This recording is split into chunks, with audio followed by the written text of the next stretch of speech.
Welcome back to the second chapter in my Unity Nonlinear Editor Interface series. In this chapter, we're going to add some basic elements of the GUI, including layers and elements that exist on the layers.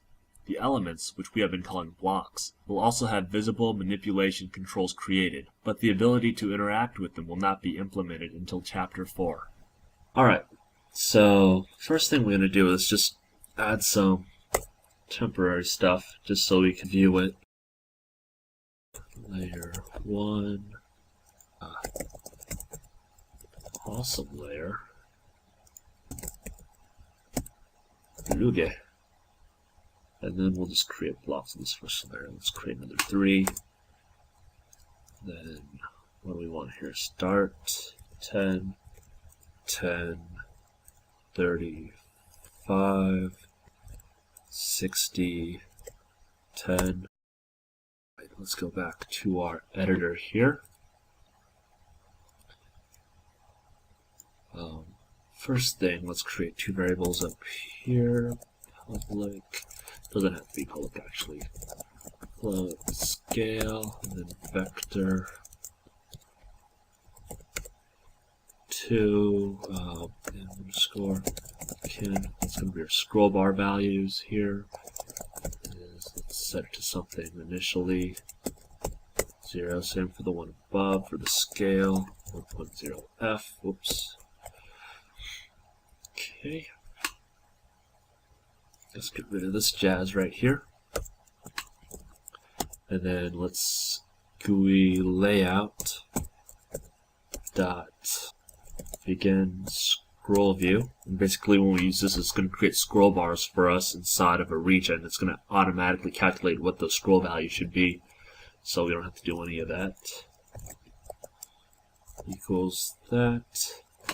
Begin scroll view, scroll position, pass in that canvas scroll again. Style, let's make it a box so we can see. No, it's fine as it is. Okay. And then let's create the ending for that. Layout.end scroll view. And then let's see.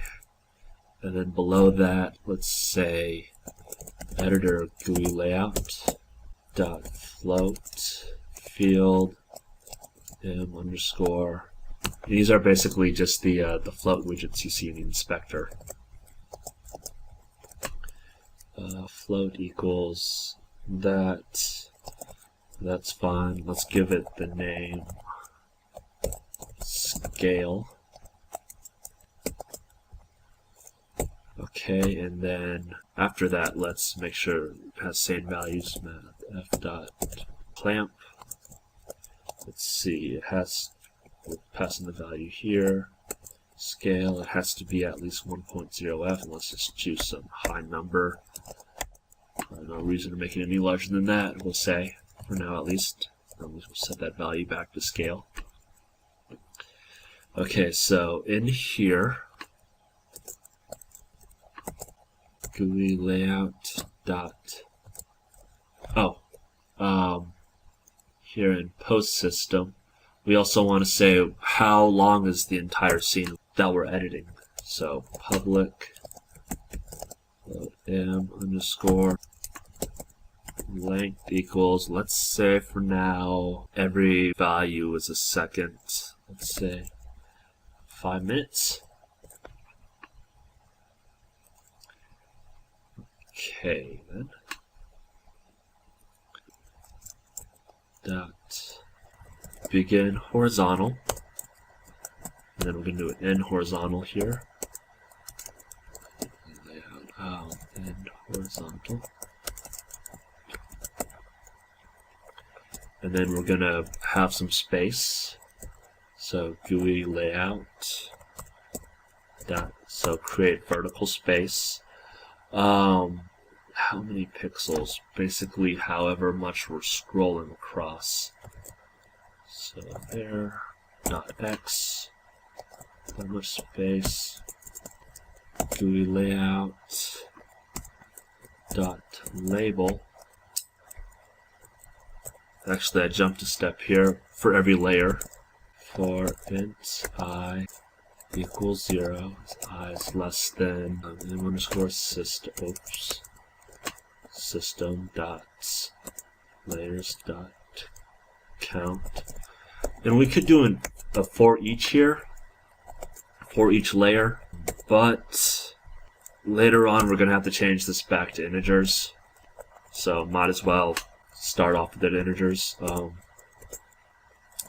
Let's see, post system dot layer current equals m underscore system dot layer,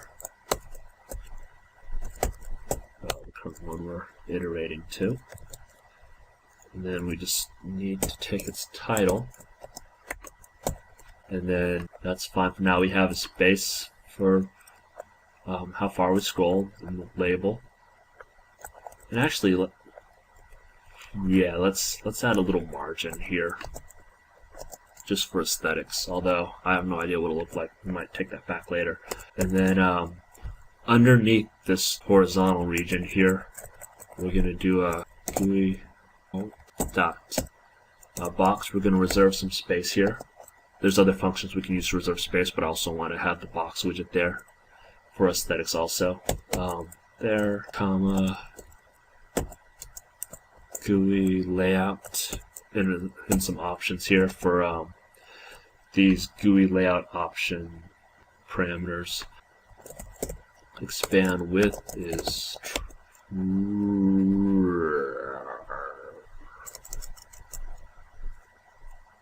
false. Oh no, I don't know what I want to do now. We don't want to say expand width, we want to say what the explicit width is. And that would be of the system length times whatever our viewing scale is.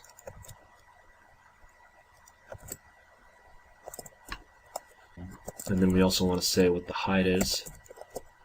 GUI layout.height. Let's say 100 pixels for now. And then that's just as a placeholder to reserve some space and now to actually get where those pixels are. Rect r bar. No, I don't want to use that name. Rect layer equals, function for that is GUI layout utility dot get last rect. So basically, whenever you're doing a non-begin horizontal, begin vertical, whenever you're doing a GUI layout that doesn't create groups, like space right here, label, these don't create groups, they create actual widgets. Box creates an actual widget. Whenever you call get last rect, it will give you back the size this took up. It's a bit more complicated than that because GUI is called several times a frame, and they're not visible. It's not valid every time it's called, but for the most part, we can ignore that and it'll just do what we expect. Okay, so then, let's make a function here. Void draw. We call them blocks, right? Yeah, blocks, and then it's going to take in the actual block. Wait, no, it's going to take in the rect r. I'll just call it rect block, and that'll be the area on the GUI which will draw the controls for the block inside of, and then the actual block, which is post system dot block. We'll save that, and then GUI dot box rect block, and we'll just draw the box, a rectangle here for these dimensions. No actual content, so that's fine. Oh, we need to wait. What's going on here? Rect, I'll give you the rect, and that's not a semicolon. Alright, and then, okay, rect RSC for resize. That's a horrible shortening, but rect drag, how about that? rect drag left equals new rect block dot x v dot y, and then it's going to be, let's say, 10 pixels long, and you'll see what this is shortly. And then how tall is it? I guess we'll make it 20 pixels, and then we'll make one for the right also. Rect drag right equals new rect block dot. Oh no! That did not save. Oh no! No! I think I saved often enough. Let's see what the damage is. Open up the editor while I curse its name. Monodevelop!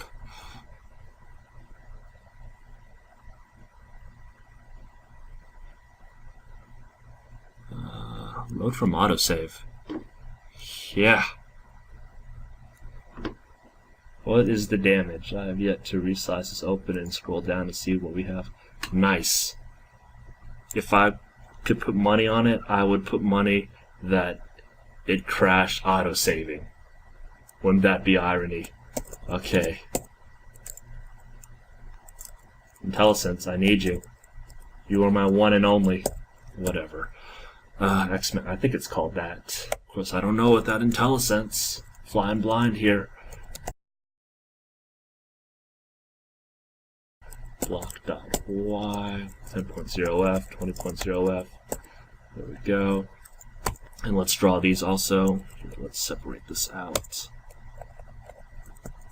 GUI.box.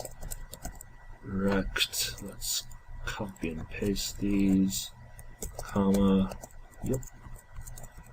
GUI.box. Okay, comma. Blank string. Yep. Okay, so then draw block.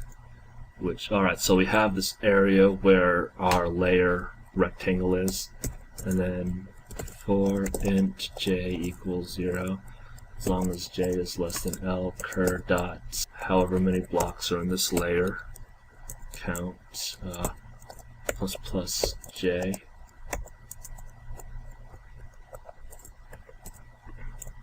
And this whole, usually you'll see J++. There's a reason I do this, although it's from C++. I don't know if it's a problem.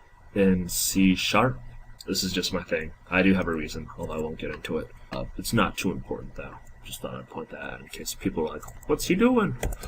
Okay, postsystem.block b cur equals L cur dot underscore blocks. Again, we could do a for each, but we may need these. I'm pretty sure we'll need these indices soon enough, so might as well just make the for loop how we expect we'll need it.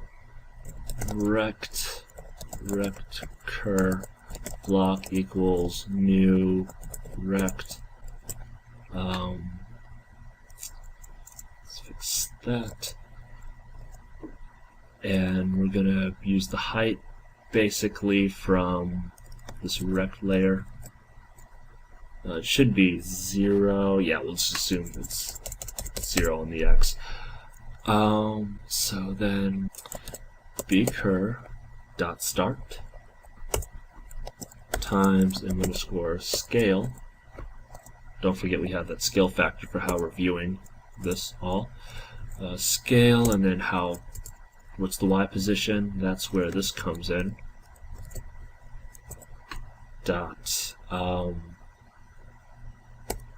y bcur dot end again times scale, and then I guess we'll take the height of this here because why not? And then we want to use this function draw block. It's pretty much the reason why we created it. And we could have just typed this into here, but this is going to get a lot beefier, so we're going to have to split it out either way later on. Let's see, we pass that in, but before we pass that parameter in, we needed that a rectangle, right? Right. Okay. We'll do all that and see what the damage is.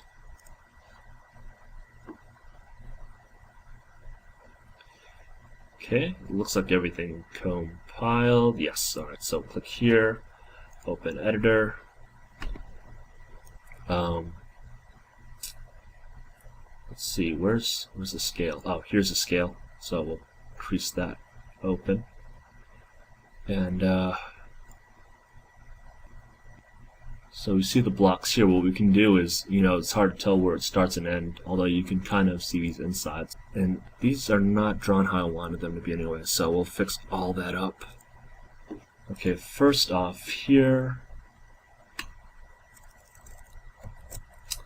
I don't want these to be 20 pixels high. I want it to be however much height we have left. I was jumping the gun on my thought process. And I do use that 20 height for something else later, but not this, so save. And then if we want to color these in, then GUI.background color equals color dot, let's new color 0.5f, 1.0f, 0.8f, just create whatever I think might look fine. So that'll be drawn in that color if I use the right variable, GUI dot, which we'll see a little later because I'm not sure. Color, then let's make this a little darker, 0.4f, 0.9f, 0.7f. And then let's restore this back to white. Oh my god, pasted too many times. Alright, let's make that white again, which is, for this case we can assume it's the default. Let me recompile. Compile, here we go. And so now we see this at frame 10 for 10 width here, frame 30 for 5 width here. That's 60, you get the idea. And these are going to be areas where you can click and drag to resize. That'll be done shortly in the future. For right now, let's get these titles showing. Wait, do I have? No, I did not do that yet. Alright, so let's get titles for the blocks, although the blocks don't have titles yet, so let's add them, and then we'll show them. Underscore title. So layers have titles, and oh, I didn't check that. Yeah, so we see here the layer name, and then the actual layer below it. Okay, and then you'll notice the scroll bar right here, which is why we actually had that blank space. Let's see, editor, for how large the scroll area was. Right here, the space, because without it, it scrolls off the screen, as I'll show. Compile, done compiling, and then we'll play with it to, oh, it updated. Sometimes you have to play with stuff to update, sometimes it updates on its own. But anyways, you'll see how it just stays to the left, so we put space, so it's always right on this area. Okay, let's add that back in. Okay, those items have titles now. And so let's go to here. Let's make a rect for it. I'm going to do that. Actually, let's just make the rect for it first, although I do want it right here before we change the colors. Rect our title equals new rect block left. Okay, so the right of this, which is y max, is where we'll start, and then the top is basically the top of bar dot y comma width is the left of the right side. minus the right of the left side. And then here's where we're going to use the size 20, blah, blah, blah. Okay, GUI.box, and it's going to use this color here because we haven't changed it to white yet here. If you're not used to immediate mode coding, then that's kind of how it works. Sets the state, everything else below uses that state until the state is changed later on. You're probably more familiar with it if you ever programmed OpenGL or any of those immediate mode graphics, dealy boppers. Anyways, enough of that. Box, comma, and can we put the title in here? Let's see. I was going to do it separately as a GUI.label, but if we can put it in here, that would just simplify things so much. Not that much, but enough to where I would feel accomplished. Okay, so draw the bar. Compile, draw the bar. Good. Okay, so let's scroll here and let's check. Oh yeah, let's make some titles. The intro, and you'll notice it doesn't change here, but if we play with this, yeah, see, sometimes you have to kind of provoke it to update. Other times it doesn't. The middle, badass mamma jamma ending. Okay, and of course you see that's clipped there. You need to have a larger scale. Just to give it more space. There really is no way around that for the way we've laid it out. And we'll see the clipping has worked. You can't get any lower than 1 pixel. So you can see it's starting to come together, and then obviously the next step is to be able to move these around, and then we'll add some controls inside of this area. So stay tuned.